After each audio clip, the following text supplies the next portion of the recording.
Juan Ló me encargó dar este ramo esta tarde, este día.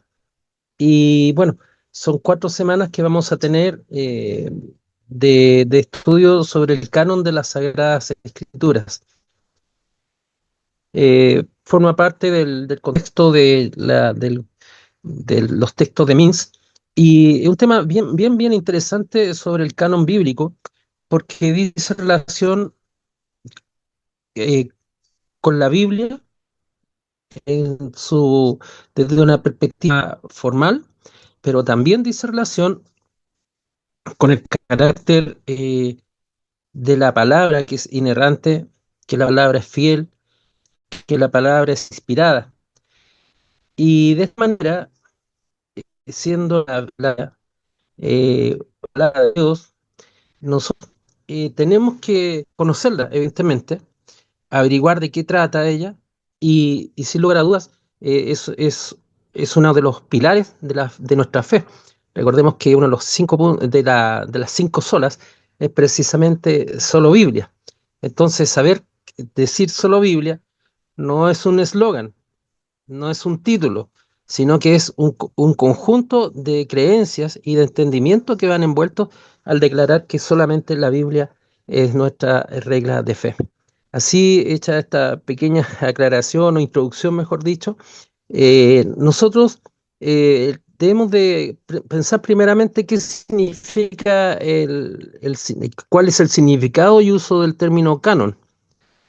Y el término canon proviene de canón, de la palabra griega, el koiné canón, que significa caña o regla, y puede tener varios sentidos.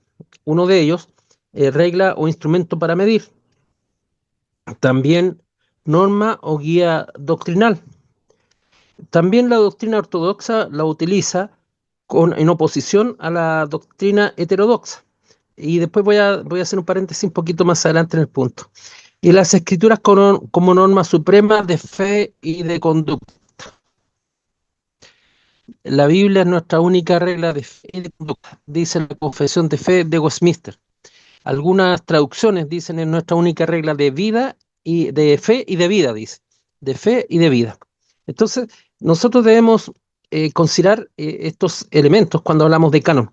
Y los padres de la iglesia fueron los primeros en usar la palabra canon en el sentido de lista de libros inspirados. Y un libro canónico es aquel con derecho a estar dentro de la Biblia. Uno no aceptado es no canónico. Y el derecho a admisión se llama canonicidad. Son términos que vamos a ir tenerlo presente y nuestro lenguaje normal, común, debería estar permanentemente. La canonicidad, que son los libros que son admitidos del canon bíblico, también la, los libros aceptados, que son los libros canónicos, y los no aceptados, es decir, no canónicos. Quisiera yo detenerme un poquito en lo que es, quizás no todos la han escuchado esta palabra, la doctrina ortodoxa y la doctrina heterodoxa o heterodoxia, para que está mencionado en los apuntes que tenemos a la vista. El término ortodoxo proviene del griego ortos, que significa recto, correcto, y doxa es creencia, opinión. Entonces, la doctrina ortodoxa es la enseñanza correcta, recta, conforme a la verdad establecida. Y en el contexto cristiano, en nuestro contexto evangélico, reformado, nosotros hablamos que es el contexto biblio-teológico, que la doctrina ortodoxa es la enseñanza que concuerda con la revelación divina, que es la fe transmitida por los apóstoles y preservada por la iglesia. Tienen problemas, hermanos, se- hay un hermano que escribió que se había quedado pegado el video.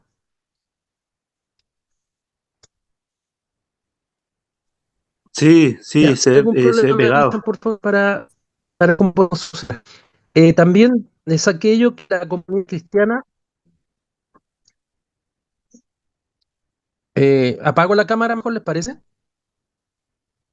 Quizá ahí. ¿Ahí es mejor señal, hermanos?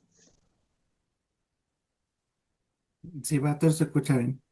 Ya, ya, ahora entonces voy a seguir.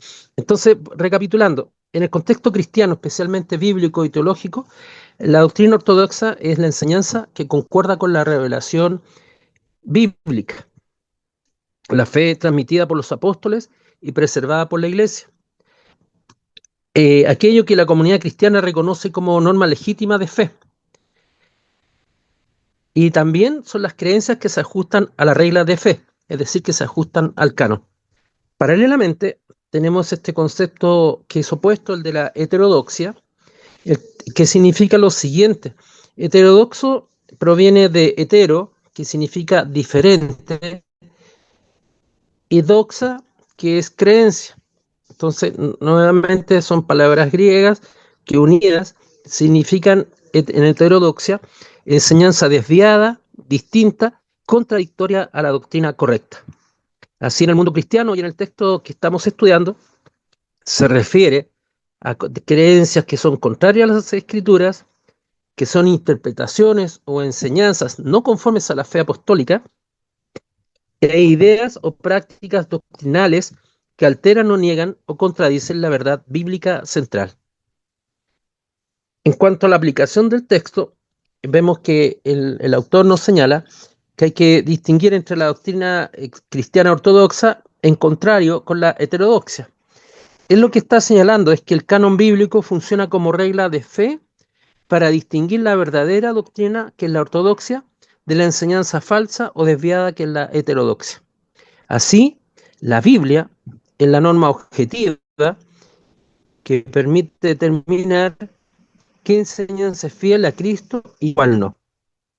Es interesante tener este punto porque la visión heterodoxa desvía esto, su enseñanza es contraria a la Escritura, su enseñanza es herética y es una enseñanza no conforme a la fe apostólica y niegan o alteran o contradicen las verdades bíblicas centrales. Así, hecho este paréntesis que les quería explicar de qué es lo que es la ortodoxia y la heterodoxia.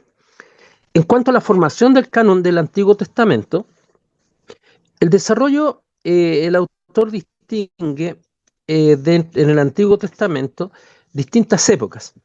Una primera época dice relación con el desarrollo histórico en Israel. Y dice los documentos con autoridad se fueron acumulando y preservando cuidadosamente. La ley, es decir, los mandamientos, fue depositada en el arca y otras leyes en el libro del pacto. Moisés redactó el libro de la ley, colocándolo junto al arca, y Josué añadió textos complementarios. Samuel escribió las normas para los reyes, los profetas registraron sus mensajes, citándose entre ellos como autoridad. La ley y los profetas eran considerados escritos inspirados y protegidos por Dios. La situación en los tiempos de Esdras, eh, se hace una pequeña, dentro del estudio histórico que realiza el autor, dice que la ley de Moisés circulaba ya como escritura oficial en los tiempos de Esdras. Esdras era un escriba experto y el pueblo le pidió también la lectura pública del libro, dice el autor, que se refiere al capítulo 8 de Nehemías. Cuando el pueblo leyó, o sea, cuando el sacerdote leyó al pueblo la palabra, fue un tiempo que, que cuando se escuchó el pueblo lloraba, el pueblo agradecía, y fue un hermoso tiempo en el cual la palabra fue leída y fue comunicada y enseñada adecuadamente. Veamos lo invito después que ustedes tengan su tiempo en el capítulo 8. eh, Dice, y se juntó todo el pueblo como un solo hombre en la plaza que está delante de la puerta de las aguas, y dijeron a Esdras, el escriba, que trajese el libro de la ley de Moisés, la cual Jehová había dado a Israel. Y el sacerdote Esdras trajo la ley delante de la congregación, así de hombres como de mujeres, y de todos los que podían entender, el primer día del mes séptimo.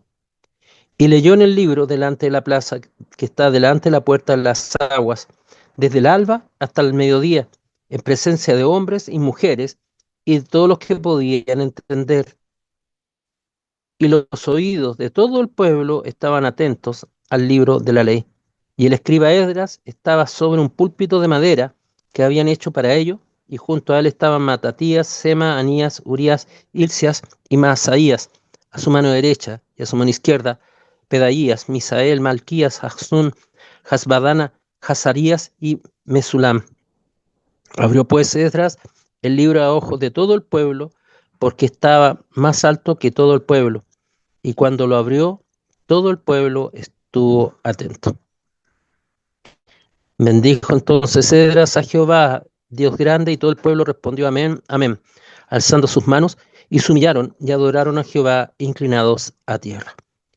Voy a saltarme el versículo 7, porque también los levitas hacían entender al pueblo, dice el versículo 7, y el versículo 8 dice, y leían en la ley de Dios claramente, y ponían sentido, de modo que entendiesen la lectura. Preferí darle la lectura a todo ese pasaje para que veamos lo hermoso que es el tiempo de la predicación, o de la lectura, en este caso, que nos dice la palabra, del libro de la ley de Moisés, que fue la ley de Jehová, que fue leída a todo el pueblo. En el caso, volviendo a Edras,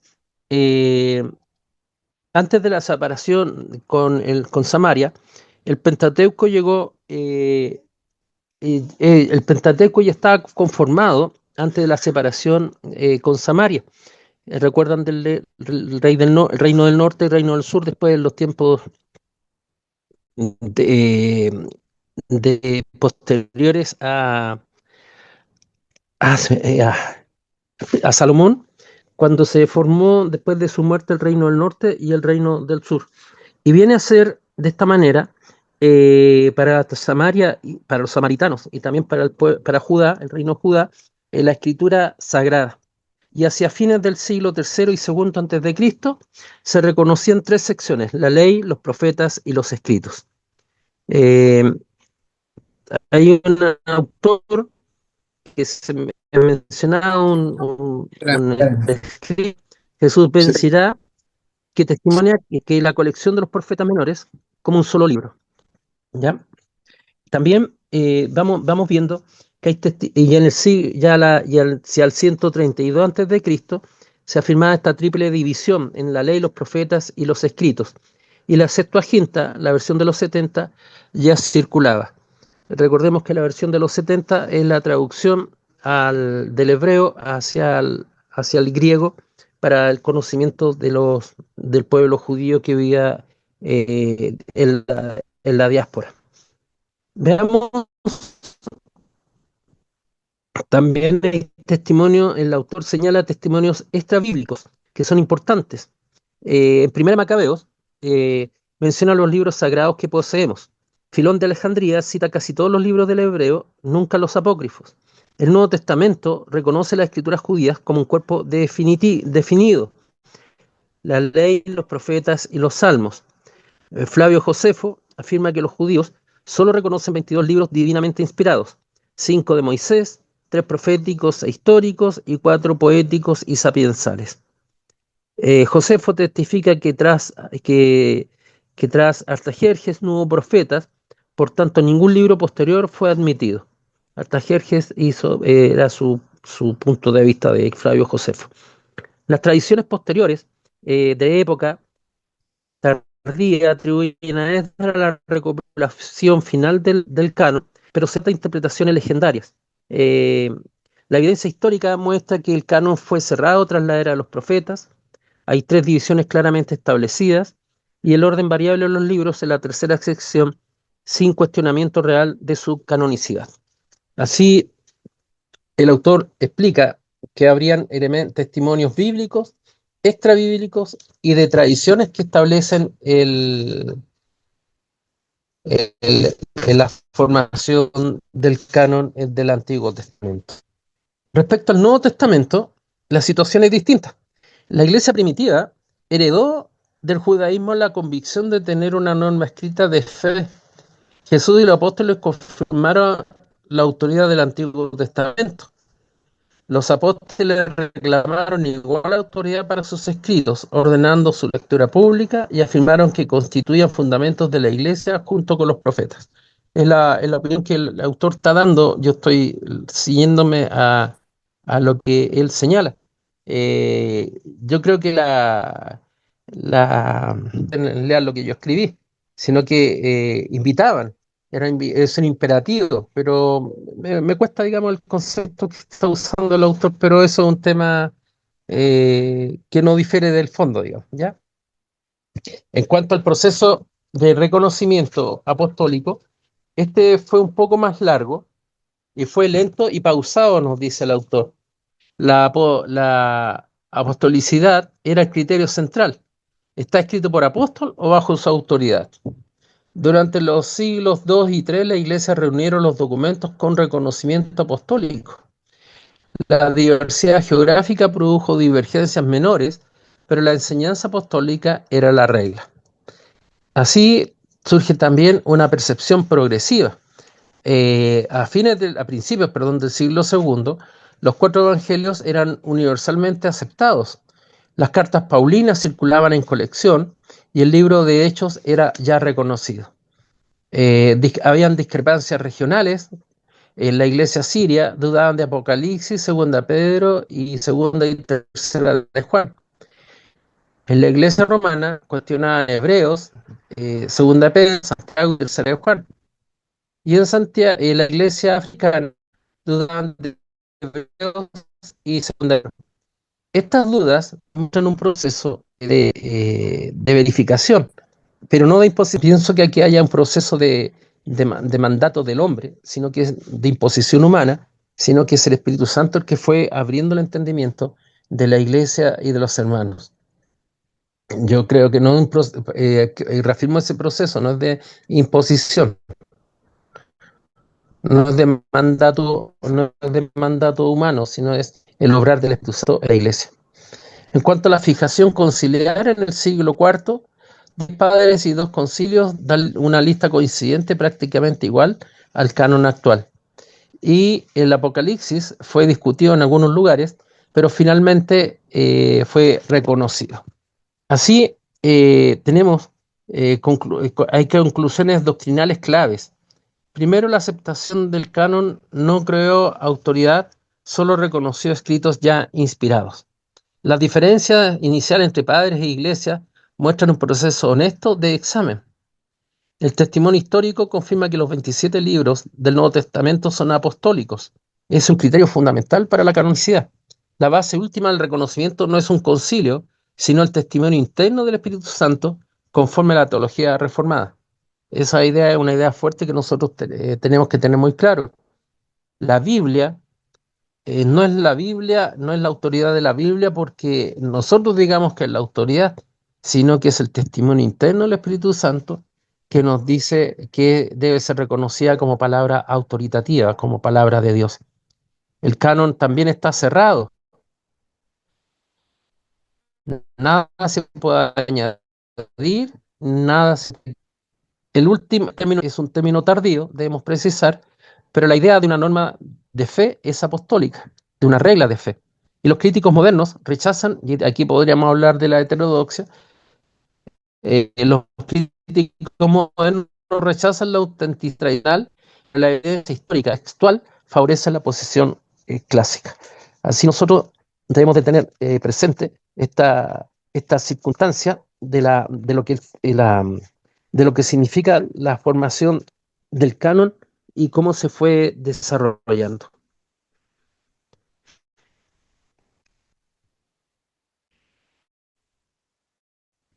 Hermanos, ahora al capítulo 1, el canon bíblico, reglas de fe y su utilidad ante las tradiciones religiosas. El propósito del capítulo, el autor explica para que exista el canon bíblico y cuál es su función como regla de fe frente a tradiciones religiosas que pretenden ser igualmente normativas. Este es un tema bien interesante, sobre todo nuestra cultura occidental, vamos a hablar en nuestro continente, con lo que es el catolicismo romano, ¿ya? pero también hay un uso también por parte de la Iglesia ortodoxa. Entonces, debemos nosotros tener presente, digamos, esta, esta formación del canon y lo que significa la existencia del canon para nosotros tener claridad también doctrinal. Nuestras Biblias son distintas al canon hebreo, judío, es distinto al católico romano y es distinto al canon a los cánones ortodoxos, griego y eslavo. Voy a comenzar nuevamente con el significado que el autor da nuevamente a la palabra canon, que es lo que ya hemos mencionado. El texto define canon como una regla o vara para medir, del griego canón, con canón, del hebreo cané. Por extensión, la norma escrita, cuané, debería ser cuané, es la regla, la norma escrita o catálogo o libro de esperanza que la iglesia reconoce como palabra de Dios. Voy a pedirle las disculpas, hermanos, pero la próxima clase les voy a traer la palabra bien pronunciada de hebreo porque no me suena como la he mencionado. Por favor, déjenme la anotadita y me la cobran, ¿ya? Entonces, pero sí, canón es la palabra en griego. La extensión, por extensión, es la norma escrita, el catálogo o lista de libros inspirados que la Iglesia reconoce como palabra de Dios. En contraste, la palabra apócrifo en cualquier escrito que pretenda autoridad inspirada, pero no es reconocido como tal por el pueblo de Dios. El canon funciona como regla de medición doctrinal. Hay un debate a este respecto. El autor hace el debate con el catolicismo romano.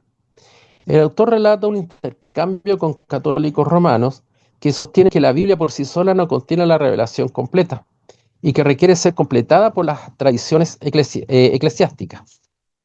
El autor responde a esto: la Iglesia tiene la misión de transmitir la palabra, no de complementarla con tradiciones no escritas. El mensaje es una cosa, el mensajero, la Iglesia, otra distinta. No existe un mandato bíblico que faculte a la Iglesia a añadir doctrinas no incluidas en la Escritura. Eh, Perdón, voy a hacer un paréntesis. No sé si ustedes han escuchado este tema de una polémica que tienen ahí el Vaticano con este tema de la corredentoría de María. Yo he leído y muchos hermanos se sienten felices porque por fin la Iglesia romana entendió lo que nosotros sabíamos, pero nosotros tenemos que ser muy cuidadosos. Estas prácticas romanas eh, constituyen siempre manejos de Satanás. Yo no estoy defendiendo lo que ellos piensan, simplemente digo, cuidado, porque ellos van a decir, nosotros pensamos igual que ustedes. Con la Biblia, en el siglo XIX, era proscrita, en los países latinoamericanos fue prohibida, eh, fue perseguida, fue quemada. Entonces, ahora ellos anticipan la Biblia como el libro sagrado abierto al pueblo. Y hay ediciones bastante que llaman ellos ediciones populares. Y ahora dan un paso más en este planteamiento de unidad espiritual con las iglesias. Nosotros tenemos que ser muy cuidadosos con el lenguaje que ellos utilizan, porque son trampas para que el pueblo, para los creyentes, para lo que los hijos de Dios conocemos y somos salvos por gracia. Ellos tergiversan el mensaje y lo llevan a esta unidad, a este sincretismo religioso que pretenden establecer. Así que yo hago esa observación. Me alegro, digamos, que puedan entender algún día las cosas de la palabra, pero como dicen, yo no comulgo con ellos. Creo yo que es una estrategia nuevamente para robar, para atentar, para atacar al pueblo del Señor. Porque, ¿qué objetivo más tendría? No tiene ningún otro más objetivo que un objetivo político de la tradición que ellos y perpetuamiento de sus doctrinas satánicas. Eso quería yo señalar.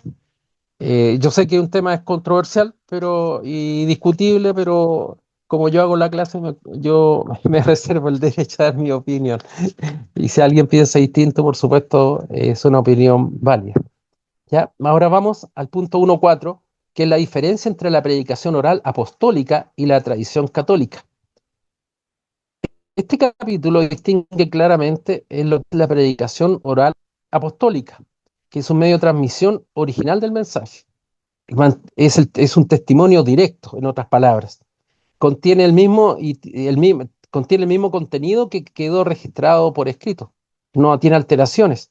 Es coherente y corroborado por el canon. En cambio, la tradición católica romana se presenta como un conjunto de verdades no escritas, supuestas, supuestamente transmitidas oralmente por siglos.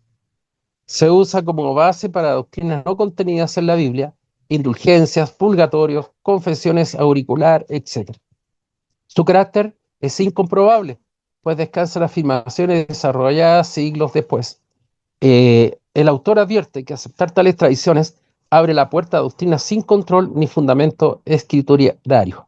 O sea, que ser cuidadoso con esas enseñanzas. Nuevamente una crítica de lo que son en realidad. Ustedes han escuchado aquí en Chile de la existencia del templo votivo de Maipú, se llama Templo Votivo de Maipú, que es el templo de votos de Maipú, donde se supone que el libertador O'Higgins ofreció votos a la Virgen del Carmen. Ya yo estoy transmitiendo lo que se dice, pero la verdad de las cosas, la verdad sea dicha, que no hay ningún registro más que esas tradiciones orales que él lanzó para hermosear o tapar su discurso. No existe ningún documento, ya, y si hubiera aparecido, bueno, pido las disculpas al caso, pero no hay ningún documento que el libertador O'Higgins haya dicho este lugar va a ser destinado a un templo en consagración a la Virgen María. Yo lo hago presente, ¿ya?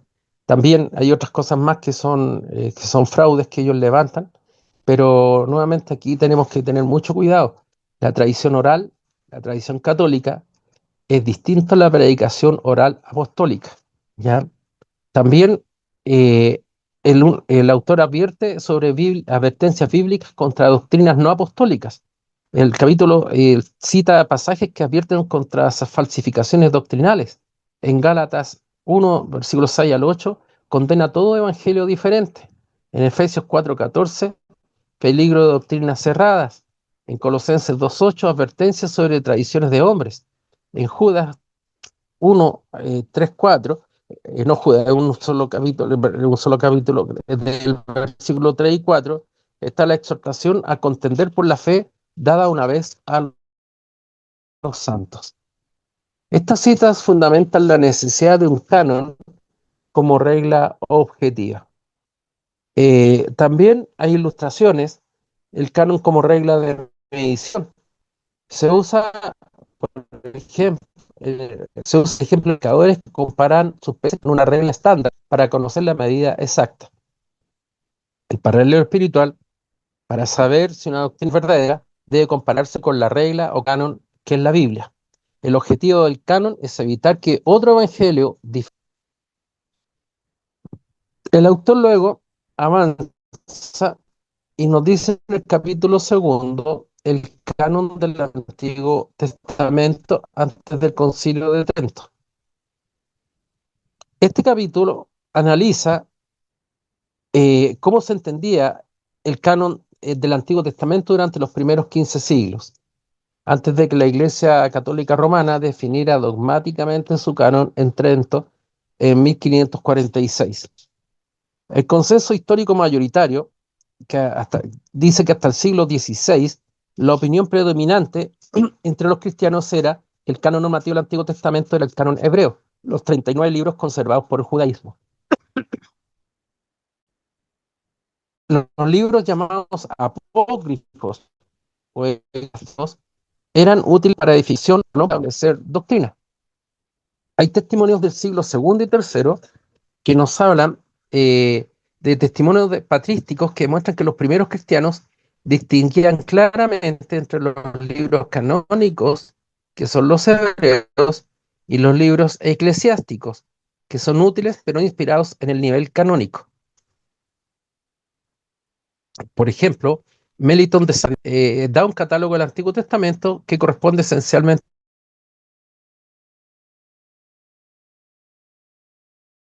al catálogo que ustedes estudian con el pastor Lobos, es similar a la de Millington. El Orígenes nos dice que, o afirma, que los libros reconocidos por los hebreos son 22, y reconoce la autoridad del canon hebreo y excluye los macabeos de la categoría canónica, aunque admite su uso eclesiástico. Entonces, la importancia de esta evidencia. Los testimonios patrísticos muestran que su iglesia antigua heredó el canon hebreo. Sabía distinguir entre libros inspirados y libros útiles, pero no normativos. La aceptación posterior de los libros deuterocanónicos en Trento no refleja la práctica histórica universal anterior. Así, amados hermanos, podemos resumir que el canon es la regla objetiva y escrita que determina la doctrina ortodoxa. La tradición católica romana, tal como se entiende hoy, no equivale a la tradición oral apostólica, aun cuando ellos se pretenden robar también dichos títulos. Ellos se autodefinen Iglesia Católica Apostólica y Romana. ¿Ya? La Iglesia advierte contra doctrinas añadidas y falsificaciones.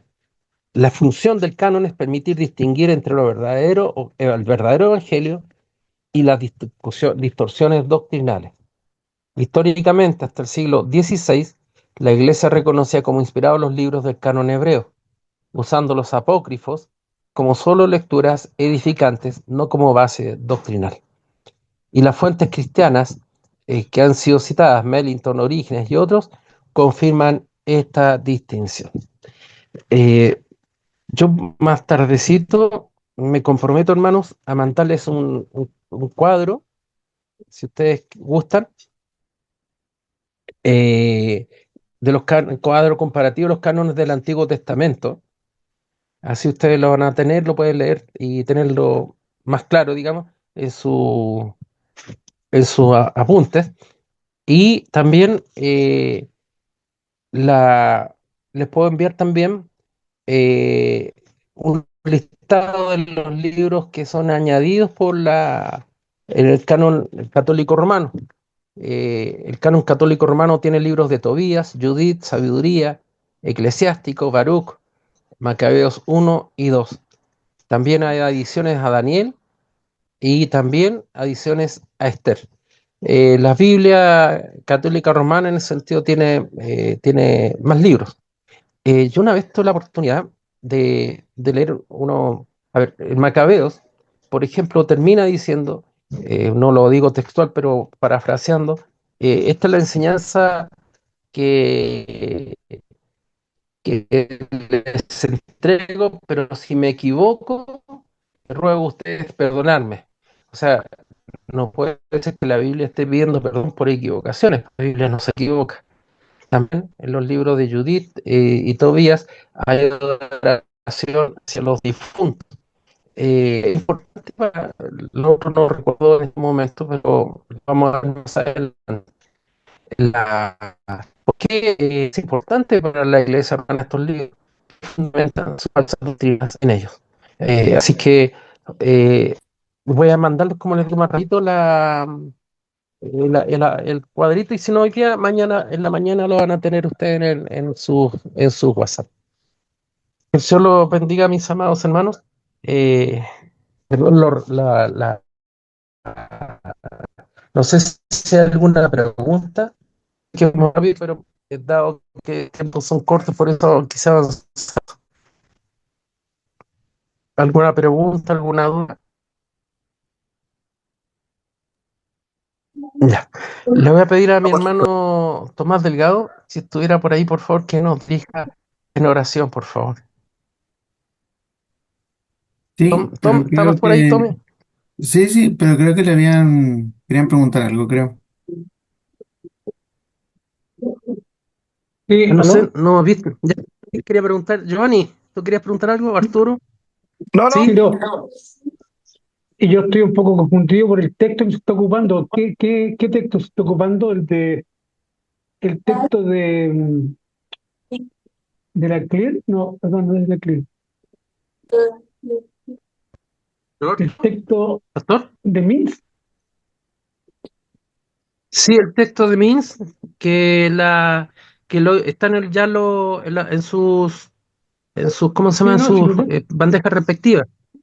Ese, Ya. lo que pasa es que yo Entonces prefería terminemos. hacer resumen. Claro, por Claro, eso. se llama El Canon de Sí, la Sagrada Escritura y está hecho por Ramón Olmo Velázquez, ya un hermano de Colombia, ¿ya? Pero está en sus plataformas. ya. Ya, ok. Giovanni, ¿tú querías preguntar algo?